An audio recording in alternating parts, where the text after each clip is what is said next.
High premium के खिलाफ एकजुट हुए मुंबई के बिल्डर्स, सरकार से 50% प्रीमियम कम करने की लगाई गुहार।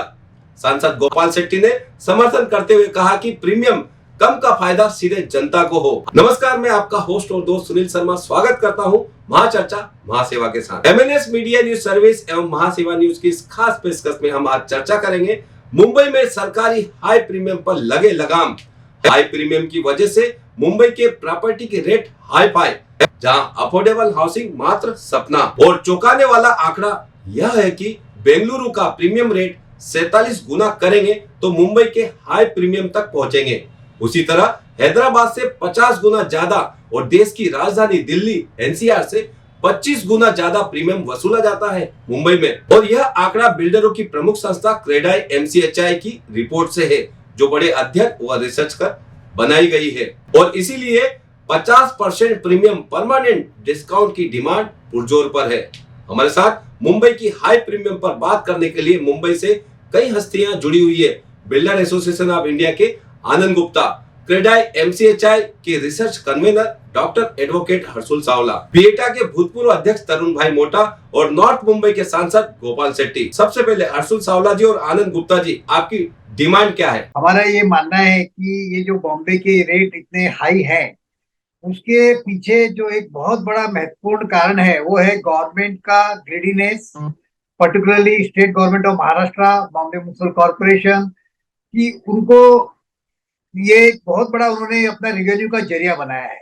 और इसी कारण से जब हम कह रहे हैं कि ये पूरे देश में सबसे ज्यादा रेट बॉम्बे के हैं, तो उसमें सबसे ज्यादा कंट्रीब्यूशन यदि किसी को मिल रहा है तो ये स्टेट गवर्नमेंट और लोकल कॉर्पोरेशन को मिल रहा है।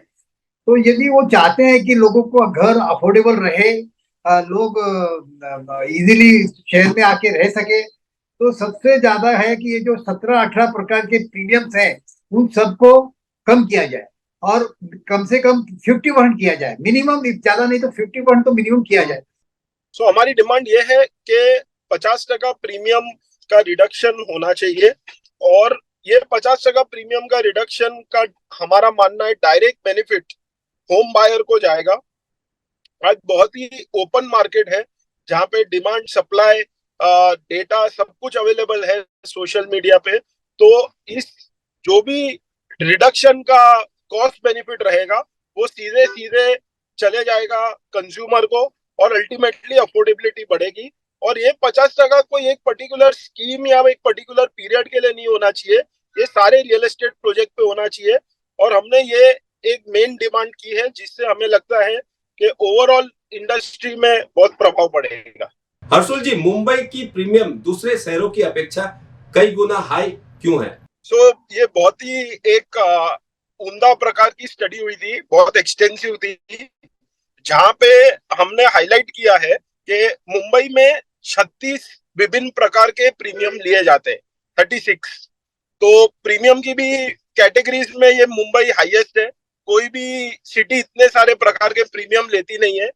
दूसरे नंबर पे अगर आप देखेंगे तो दिल्ली से 25 गुना, लेकिन हैदराबाद और बेंगलोर से 50 गुना ज्यादा प्रीमियम लिया जाता है।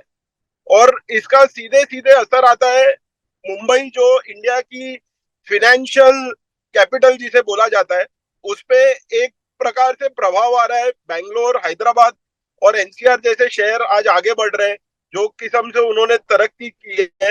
मुंबई फाइनेंशियल कैपिटल होके भी वो तरक्की नहीं कर पा रहा है। तो हमारा कहना है कि इस प्रीमियम का जो सिलसिला है वो अल्टीमेटली कंज्यूमर का ही कॉस्टिंग बढ़ाता है। तो स्टेट गवर्नमेंट से हमने निवेदन किया है कि प्रीमियम में कमी आनी चाहिए, जिससे कि अफोर्डेबिलिटी बढ़े और इससे स्टेट की इकोनॉमी को भी बहुत बूस्ट मिलेगा। आनंद Gupta ji, Mumbai real estate redevelopment में सक्सेस रेट क्या है और हाई प्रीमियम सक्सेस रेट के कैसे आड़े आ रही है? पूरा बॉम्बे आज के दिन is liable for redevelopment for various reason. कि हम स्लम देखें तो पूरा रीडेवलपमेंट के लिए अवेलेबल है, सेल्स प्रॉपर्टी देखें तो रीडेवलपमेंट के लिए अवेलेबल है, यदि हम सोसाइटीज देखें तो भी रीडेवलपमेंट के लिए अवेलेबल है।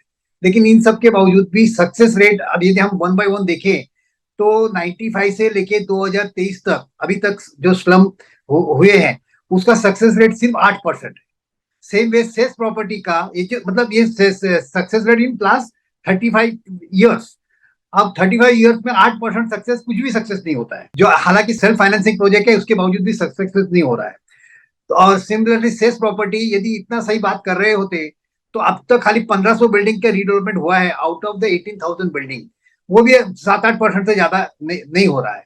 तो कहने का मतलब ये है कि ये जो गवर्नमेंट की जो पॉलिसी है कहीं ना कहीं उसमें डिफिशियंसी है और एक बहुत बड़ा ऑब्स्ट्रक्शन है। ये सब premium, high premium, high TDR rate, high open space deficiency, fungible FSI, scrutiny fees, development charges, cess charges. इस अहम मुद्दे पर मुंबई के सांसद गोपाल शेट्टी जी क्या कहेंगे? मुंबई में मकान इतने महंगे क्यों हैं और दिल्ली एनसीआर की अपेक्षा 25 टाइम प्रीमियम ज्यादा क्यों है? देखिए, मानव जीवी जो है उसको सबसे पहले रहने के लिए मकान चाहिए और मकान जमीन मालिक बनाए या फिर सरकार बनाए, लोगों को तो मकान की आवश्यकता है। और मकान बनाने के कायदे कानून को आप जितना टाइट करोगे उतना उसका रेट बढ़ने वाला है, उतना उसका रेट बढ़ने वाला है। जैसा आपने मुंबई शहर के बारे में बताया कि 25% मोर है। अब पालघर में आप जाइए तो आज भी आपको 3,500-4 हजार रुपए में अच्छे घर मिल जाते हैं। पालघर के लिए भी लोहा आयरन जो होता है उसका रेट वही है, सीमेंट का रेट वही है, लेबर भी वही है, सिर्फ जमीन थोड़ा सस्ता है। लेकिन जो रेट डिफरेंस पालघर और मुंबई में है, तो मैं ये ऑन रिकॉर्ड कहना चाहता हूं, जितने पैसे में पालघर में आपको घर मिलता है पर स्क्वायर फीट, उससे भी ज्यादा पैसा कभी कभी यहाँ पर कॉर्पोरेशन को डेवलपमेंट चार्ज भरने पड़ते हैं। ऑफिशियल डेवलपमेंट चार्ज भरने पड़ते हैं। ये एक बात हो गई, I am on record. Unofficial तो ये ऑफिसर लोग कितने पैसे बिल्डर से निकाल लेते हैं इसका तो कोई हिसाब किताब ही नहीं। इसके ऊपर ना तो कोई सरकार ध्यान देती है, ना इलेक्टेड रिप्रेजेंटेटिव लड़ता है, ना जो हाउसिंग इंडस्ट्री से जुड़े हुए लोग हैं वो लड़ते हैं। इन्होंने स्वयं एक सिस्टम डेवलप कर दिया है, तय हो गया है कि पर स्क्वायर फीट इतना देना है, ये तय हो गया है। और मैं अभी ये कहने का मैंने प्रारंभ किया, ये जो दे रहे हैं ये किसका पैसा दे रहे हैं? ये जो बेचारा गरीब आदमी, सामान्य आदमी जो फ्लैट खरीदता है उसके ऊपर ये पूरा लोड हो जाता है। बिल्डर तो अपना प्रॉफिट तो उसने तय किया है, मुझे एक स्क्वायर फीट पे पीछे कितना मिलना है, तो जितना खर्चा आता है वो पूरा फ्लैट परचेसर के ऊपर लोड हो जाता है। ये मुझे लगता है कि बहुत हो गया। अभी कोई ना कोई कोर्ट में जाएगा।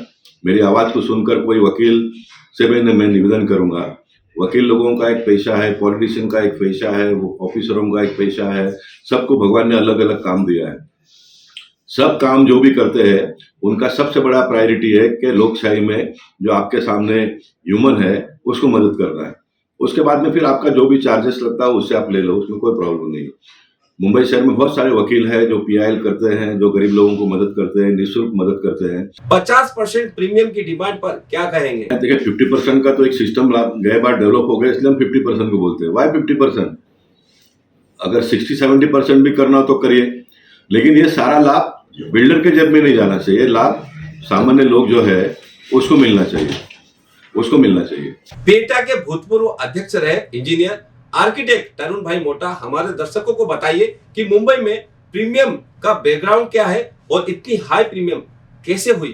सर, इसका बैकग्राउंड ऐसा है कि पहला earlier BMC and government both are charging on lump sum basis. जब सर्क्यूलर निकाला डेवलपमेंट चार्जेस का तो एक लमसम बेसिस के ऊपर था। सब्सिक्वेंटली धीरे धीरे धीरे दे वो diverted all the premiums to ready reckoner rate, they link कर दिया। Because of ready reckoner rate हर बरस में 5 से 10%, 15% बढ़ता है, इसकी वजह से वो प्रीमियम बहुत हाई हो गया। प्रीमियम इतना हाई हो गया कि आज बीएमसी आज एंटायर बॉम्बे का न्यू इंफ्रास्ट्रक्चर डेवलप करेगा तो भी बीएमसी को पैसा कम नहीं पड़ेगा, इतना पैसा बीएमसी के पास आ गया।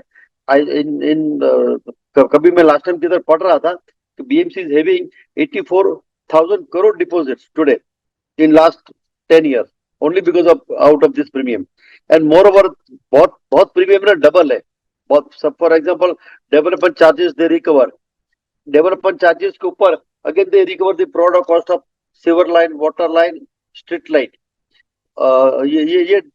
ये डबल लाइन है, डबल चार्जेस है। तो double line double charges should be avoided and ready reckoner rate का जो है ना लिंकेज उसको कम कर देना चाहिए। प्रीमियम में कौन कौन से चार्ज होते हैं और बीएमसी की हाई प्रीमियम से प्रोजेक्ट की वायबिलिटी कैसे चली जाती है? Sunil ji, actually because of this heavy premiums जितने भी प्रपोजल है सबब में रीडेवलपमेंट के वो वायबल नहीं बनते। बिकॉज वायबल नहीं बनते तो इतनी हमारी स्टडी ऐसी है कि इवन 35% जो government free premium free FSA देता है by way of fungible to the existent वो भी दे नहीं सकते because scheme is not become a viable. The cost of premium itself is very high. आज 5,000 रुपए फुट पर सबब में पकड़ लो प्रीमियम और cost of construction 2 times plus parking हमको बहुत कंस्ट्रक्शन करके देना पड़ता है। नवे रूल में पार्किंग कंपलसरी कर दिया है, पार्किंग में कंसेशन नहीं मिलता है, उसकी वजह से 6-6, 8-8 पोडियम बनाना पड़ता है, उसके लिए कॉस्ट बहुत बढ़ जाता है। अभी ऐसा है जो डेवलपमेंट हेड है वो एक है स्टेयरकेस लैंड लीव प्रीमियम वो जो एफएसए परचेज करते हैं, एक है डेवलपमेंट चार्जेस। अभी 2034 डीपी में DCR में they've introduce one more cess development cess of development cess which is equal to the development charges. So that this is totally injustice. Development charges भी लेने का, development cess भी लेने का, that is absolutely not acceptable. So this has to be deleted. Second thing, जो major premium आता है वो staircase lift premium charge का तो उसमें से आता है और deficiency open space में आता है। Deficiency open space when जितना higher FSA consume करते हैं, so deficiency charges for all floors, that is injustice. एक टाइम समझ सकते हैं कि एक टाइम ग्राउंड फ्लोर में डिफिशिएंसी चार्जेस लिया तो बात अलग है। अभी स्टेयरकेस भी है तो मल्टी स्टोरी में वी हैव प्रोवाइडेड 2 स्टेयरकेस, तो एक स्टेयरकेस फायर के लिए कंपलसरी है तो उसका भी चार्जेस लेते हैं, दैट इज ऑल्सो अनजस्टिस। ऐसे सो मेनी पॉइंट्स है which we already pointed out to government from time to time that this is injustice and this has to be removed, but government has not accepted our request so far. Mumbai देश की आर्थिक राजधानी से मुंबई करों द्वारा राज्य और केंद्र को अधिकतम राजस्व दिया जाता रहा है, तो उस हिसाब से अर्थनगरी की प्रजा को भी राहत ज्यादा देनी चाहिए। निश्चित ही मुंबई के हाई प्रीमियम कम होने चाहिए ताकि पीएम का हाउसिंग फॉर ऑल हो सके और इस आवाज को बिल्डरों के साथ साथ हाउसिंग सोसाइटी के लोगों को भी बुलंद करना चाहिए। रियल एस्टेट हाउसिंग सेक्टर की तमाम खबरों के लिए हमारे चैनल महासेवा न्यूज को सब्सक्राइब करें, लाइक करें, शेयर करें और आपके होस्ट और दोस्त सुनील शर्मा को दीजिए इजाजत। नमस्कार।